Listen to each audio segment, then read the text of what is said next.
Wherever he's at, the ball's coming, so 90% of the time, so we just have to be heads up and alert wherever he's at.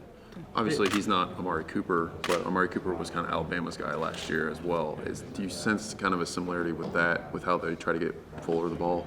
Yeah, there's some similarities, but I don't think he's not Amari Cooper.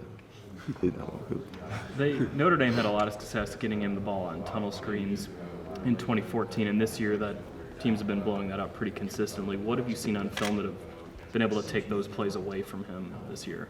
They go take shots downfield. That's what they almost like get it. If they get a PI, they'll get the yardage there. So they go try to take a shot to the guy. They trust him. Like I said, that's their home run hitter, so they'll get the ball early in the game and just see where we at and keep us on our toes. Do you ever watch Amari Cooper in the league with how he has become pretty good with Derek Carr in Oakland and think to yourself anything? Oh, for sure. When he got done playing that game, I knew it automatically. I was like, he's one of the best guys I faced. And, you'll see him on Sundays making plays. He might make the Pro Bowl. He'll be probably Rookie of the Year. So you see that now and how far he came.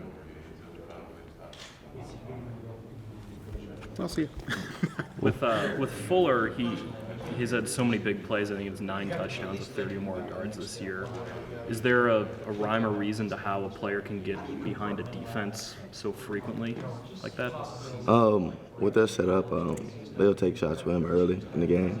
Probably come play 2 of the game. They'll take a shot downfield, and that's what happened in the games I've been watching on film. He's one of the guys. He's fast. He get away from the corners and away from the safety, so he got speed. So I guess we just got to play on our toes and just doing what we've been doing all year and just keeping everybody in front of us and making plays. Did you guys as a secondary pay special attention to the Clemson game where he only had 2 catches for 30-something yards and Mackenzie Alexander shut him down pretty frequently? We didn't really pay attention to that. We was watching film, just getting better at what we need to do, and at the task at hand, just win the game. He said that his toughest challenge this season might have been the Temple game because they took away the middle of the field. Obviously, the onus is on you as the safety to do that. Have you noticed like anything different in that film? Did you watch that film, and what does that compare to like the Clemson game when he only had 2 catches? It's very different. They did have a middle field safety in the Temple game, but I guess in the Clemson game, the ball was thrown over his head a couple of times, so he could have had a couple of catches there. But it just happens the way the scheme is set up for that particular week. For you guys, this is obviously you wanted to be here, but 2 weeks later. In terms of motivation, in terms of incentive, how much is there for you guys for this game?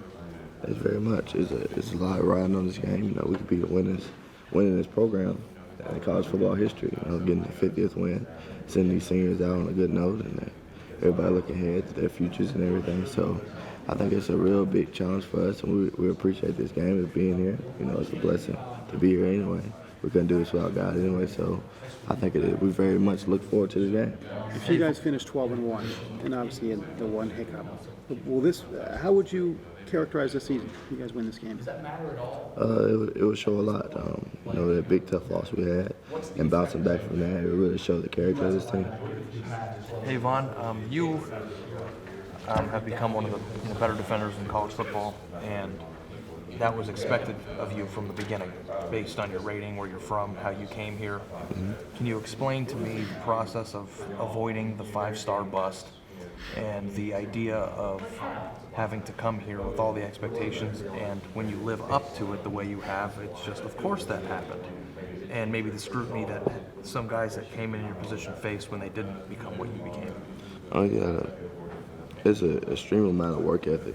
You got to have a strong work ethic. You got to keep grinding every day.